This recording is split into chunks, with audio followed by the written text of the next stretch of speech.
My name is Alex Chehorsky. I'm Regina Ravazova. We belong to two different generations. We're former refugees. I've served and worked in two armies, Russian and American. And I was among civilians trapped in a war at the age of 7. I am a former Putin's classmate. I'm a mother of 3. We are now watching the tragedy of Ukraine unfold in front of our eyes. Watching from across the ocean, it is a distant war, yet very personal.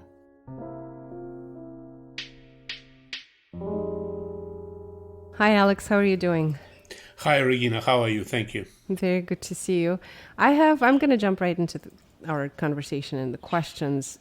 Military supplies and weaponry that was sent to Ukraine over the past 5 months at least, from the open sources that you can basically track if you want to, approximately how much, the quantity of it, even if you want to track, even if you're making the attempt, impossible. It's impossible to basically at this point know how many tonnage of all of this was sent to Ukraine. And now you just mentioned, as we were chatting right before the recording, the United States is asking for some accountability there. What is happening there? Why? And what is the response from Ukraine? Sooner or later, when you start to move that kind of tonnage, that kind of power, what happens is that sooner or later you need to start see what are the possibilities for that people to come into that situation and to start doing bad things. And of course, when you fight with Russia, when you fight with a criminal, basically, regime, do you expect that regime to do everything possible to do a lot of these things? So, as of today, the tonnage is unimaginable. And another thing is that, for instance, the system of accounting in Pentagon is pretty good. But so many countries does these kind of things. You know, you have the same things coming from US, like, for instance, Stingers, these things that you shoot the planes with. And some of them are coming from Estonia, some of them are coming from Slovakia. What came from where? Whose responsibility? And this is an avalanche of these things. There are tens of thousands of these rockets. You know what I'm saying? These are not hundreds. These are not even thousands. This is an enormous amount of these things. Something is working, something was not working, something was written off, and so on and so on. And the war is a perfect place to steal anything. And that is how a lot of big money piles were collected by people who were involved in that process, who were easily stealing. Because, you always can say, oh, you know what, there was an air raid and we lost, blah, blah, blah, right? So who's going to go into the middle of that fight and check out, the fragments of the... Nobody. So, of course, it's unavoidable. Everybody's understand that at a certain level it is unavoidable. But the fact that the US started to demand more and more accounting from the Ukrainian government tells me that these things are not done without pretty good assurance and without pretty good evidence that things like that are happening. 2 or 3 days ago, a Russian historian, Mark Solonin, one of the most, in my opinion, interesting new wave Russian historians, people who were discovering things that for decades were like, 2 + 2 is 4, and he's like, no, look at this map, it was 5 in this, and Mark was talking about the possibilities of moving almost any amount of weaponry, including, very heavy weaponry, in the ships under wheat. Imagine that huge ship that takes hundreds of thousands of tons of wheat Basically, this wheat is just being, uh, they put it in the ships like water. Like it's a huge, and you can hide anything you want in it, and nobody's going to see it, and nobody and no metal detectors will do it because the whole ship is made of metal. So during the war, during these kind of things, there's a lot of possibilities for that. So what happened, and I believe it's very important to know, is that about several days ago, there was a crew of Pentagon specialists who came to Kiev precisely with that task, to start looking and start a process of accounting for creating a system that would take into consideration all these movements. How successful they will be, I don't know. But the existence of this crew is a very, very, I would say, alarming signal. The Pentagon will not do that if they would not have a pretty good reason to believe that something like that is happening. At the same time, the U.S. government pushed the Kiev into acknowledging finally and start removing people with a doubtful reputations. There is a very interesting woman in the U.S. She's a young congressman. She's pretty young. She's Ukrainian. She came from Ukraine. She's a U.S. citizen, and she's a member of Congress from Republican Party, I believe. And she started to make demands. She demanded from President Biden to tell us what were the results of all this checking out, whether they check out the people who surrounded the President Zelensky. You know what I'm saying? She just said, tell us what's going on. And that's a very, very good thing. Any accounting, whether that's a political accounting or whether that's a weapons accounting, it's a very, very good thing that this is happening. Already 2 people were fired. The SBU, which is the security agency of Ukraine, the head of the security agency, and some prosecutor. They say it's a general prosecutor. I'm not sure she was the head of the prosecuting office, but very well maybe. And all the reforms that the U.S. were demanding from Ukraine, and they were delayed, this was pretty heavily pushed. So I'm very glad to see the White House to get involved in this kind of responsibility issues. I think it's a good thing. I think we will hear a lot of kind of unpleasant news for us, I think, because President Zelensky, with all his positive things that he does, he is not very, very careful in choosing people who surround him, and there's a lot of questions, at least, okay? So that's a very important thing. The accounting for the weapons, because just imagine, the Stingers, at least. I mean, it's an old weapon, but still, if some of the Stingers will get into the market, the whole world aviation will come to the screeching stop. Because nothing is more easy than to shut down, a plane with this kind of weapons. Not in the Kaishal, not in 11, kilometer range, not in the 35,000 feet height, but still, surrounding the airports and things like that. The anti-tank rockets and all these things. This could be very dangerous, for the terrorists and for bad actors in international politics.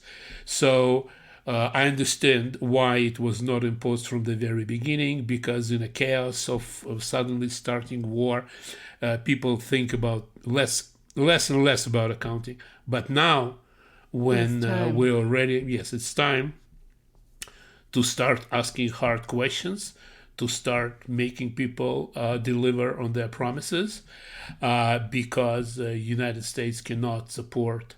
And basically, I think that we touched that subject in our second or third, because so many people were mad. Well, why are we not doing that faster? That was one of the reasons, because nothing is easier than to put the piles and piles of these rockets in the C-17 planes, but we don't know what will happen 10, 15 years from now with these weapons and how they will be used. So I have a a couple of things to Sure. add to this. This reminds me, first of all, from a standpoint of you understand culturally the world we're talking about there, overseas, and here. Accountability is the least that we're comfortable with back there, right? And Ukraine is part of that back there world. Accountability comes as something negative, oftentimes. But I want to tell you that I run my own business. This is what provides for me for the past 5 years. And this situation reminds me, remember the beginning of pandemic, where everything got shut down and we started getting these loans, these PPPs, small businesses especially. I survived because of PPPs that I received, right? But there was time to get back to basically government offices and explain them, not government offices, banks in my case. Back to order. Back to order, yeah, and explain where I basically put the money to, and to be forgiven or not to be forgiven, right? I was forgiven. So here, have been living and working and doing business for 14 years in this country. You understand that it's absolutely normal procedure, but also from the standpoint of there. And I remember a long time ago you told me, you don't kick a person that is laying on the ground, right? And in this case, Ukraine is fighting something so heroically, but we do remember the time, right, where the whole entire European Union was fusing so much money into Ukraine, and more, in way back in the past, around Maidan, around afterwards, into different variety of different programs. A couple of years later, people would come back, ask where did the money go? Well, that's the world. That happened in Georgia too. But there is also another point. The moment you create a hole for the money or weapons, for the leaks, at that moment, that hole starts to attract bad people. You understand what I'm saying? It's not that the money that we lose, it's not that the weapon themselves. No. It's the moment you create this, the bad people immediately understand, oh, there's a hole. We can make it wider. That's one thing. Another thing, and when you get an attraction of that criminal layer and level, it's very difficult, to make them go away the moment when you attract them. Another thing is that when you give this enormous amount of resources, both weapons and the money, you want that money to go where you want it to go. You want it to go exactly where you want it. You want it to go. You don't want it to be, because you and I both know how, like in Russia, right? One guy steals for $10, the next day it's 100, and 2 or 3 years down, they're stealing by hundreds of millions. This is why the accounting is so important. It's not because of the money. It's because the moment you start to reward the thieves and the bandits with a free lunch, they get together, and in no time you find yourself swamped into these people that are stealing and taking and using it against you because you're a sucker. If you allow a little bit, you're a sucker. We can take you. This is what do you think is going to happen? What do you think is going to happen? Like, these Pentagon people are going to. I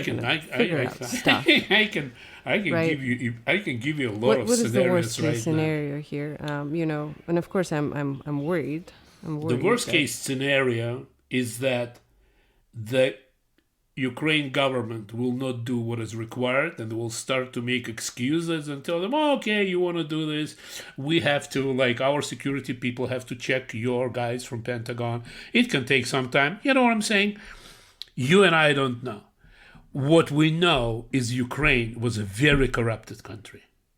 And that corruption is different from Russian corruption. You know, Russian corruption, it kind of goes through the whole society. Ukraine society is different. But the top of the Ukraine society was saturated with the Russian and Ukrainian criminal element. And as of today, I don't think that the President Zelensky is really wanted himself to get rid of them, because he's one of these people who, oh, you went to school with me, you know, you went here with me, you're my old friend. So he invites all these people, and they're not, first of all, they're not qualified. Secondly, they spend their lives in that environment where the rules are written as we go. You know what I'm saying? That the laws are the laws, and of course, Putin wanted that back. Putin wanted that society back. Because that society could be very easily integrated in the Russian criminal society. You know what I'm saying? Because that layer, nobody expected that in Russia, nobody expected that Ukrainian people would not want to go back to that criminal Soviet mentality.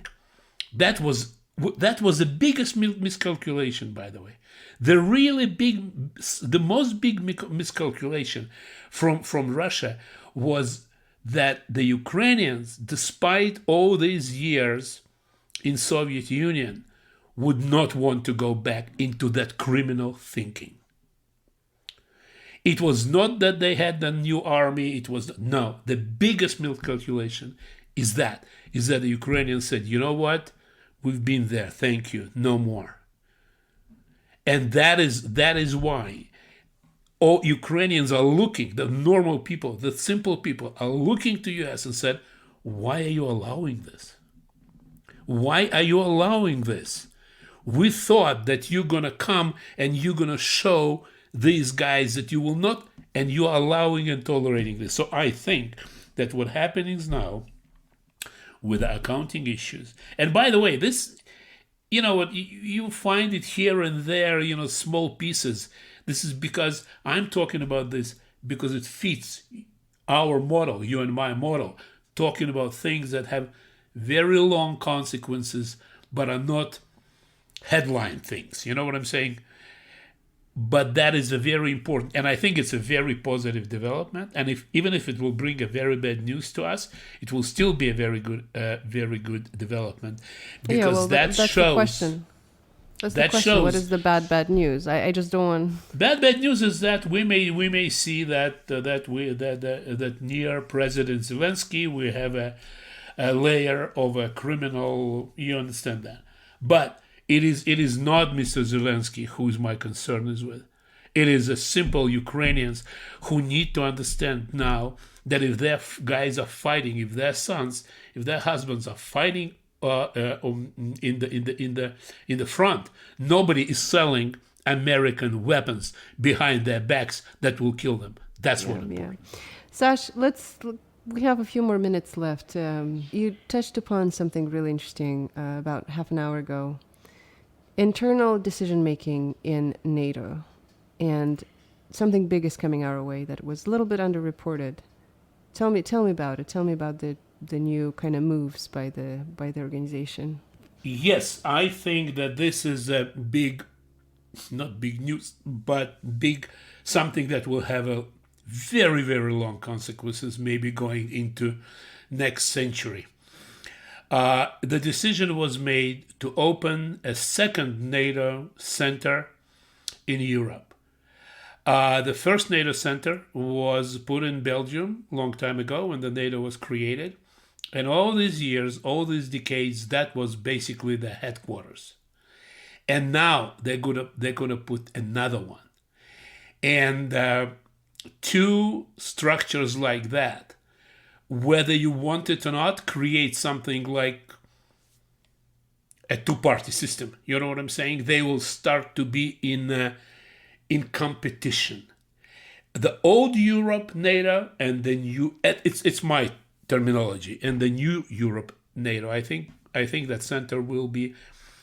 When I look at where it could be put, it could be. Most probably it will be in Poland, and that created dynamics that NATO lacked for many years. And NATO became more and more political and less flexible, and I think this would reverse that process. It is really, I'm not an insider, you know what I'm saying? I don't have a really good connections in the NATO headquarters. But from the point of view of a chess play, putting that on the chessboard was an enormous, so I don't know whose idea was that. Nobody ever was, this was not like in play, for a long time. It's not an idea that people would, no, it's suddenly, that was that decision. And I want to emphasize, the way I understand it, it's a decision. It's not a discussion. It's not like, oh, let's put another, no, it's the decision. And that is a forepost of a Western civilization in Europe, another one closer to the East, because East proved to be a dangerous and a potentially destructful center. And when I look at the Sweden and Finland joining NATO, and I remember how Putin was giving his ultimatums, for the NATO to go back, and I'm like, that's what you gain, boy, when you start to play with the dragon tail. Don't touch these kind of things. So you were sitting in the Kremlin and you thought that you will start, to juggle your tactical nuclear weapons, and people will get scared, and they did get scared, and they did get terrified. But the difference between the Western civilization and his criminal civilization is that the West is not really afraid to admit to the mistakes and to look weak, but they put the plan. They immediately they put people, they put the plan, they put the thinking around it, and they make decisions. They move the chess pieces on the board instead of jumping out, shouting, instead of destruction, instead of all that. Yes, they may look weak at that moment. They may look like, not tough guys, but what really matters is the chess pieces on the board. Not what you said, not what you shouted, but what you moved. And that was a brilliant move, in my opinion, and the move that will change the whole distribution of power in the world. That second NATO center in Europe is a brilliant idea, and I wish one day we will learn whose idea was that and how it was done, and we will give people the thanks and the recognition they're due for that brilliant move. Mm-hmm. Well, the first time you mentioned it, the first thought that popped in my head is that to me is a recognition of the fact that the center of the gravity is shifting always, and it's not a permanent thing and it's forever in one place. No, now the war is showing us that it's shifted. We don't know whether it's going to be in Poland, by the way, but definitely there is something that exists right now in good old Europe, Western Europe, and East, somewhere there in between. These territories all of a sudden are becoming very important and prominent and fast to make, oftentimes, more often than less, the right decisions. You said it perfectly, yes. Well, Sash, thank you so much. Is there anything else that we didn't touch upon? I think it's enough for today. Thank you so much again, and see you a week from now.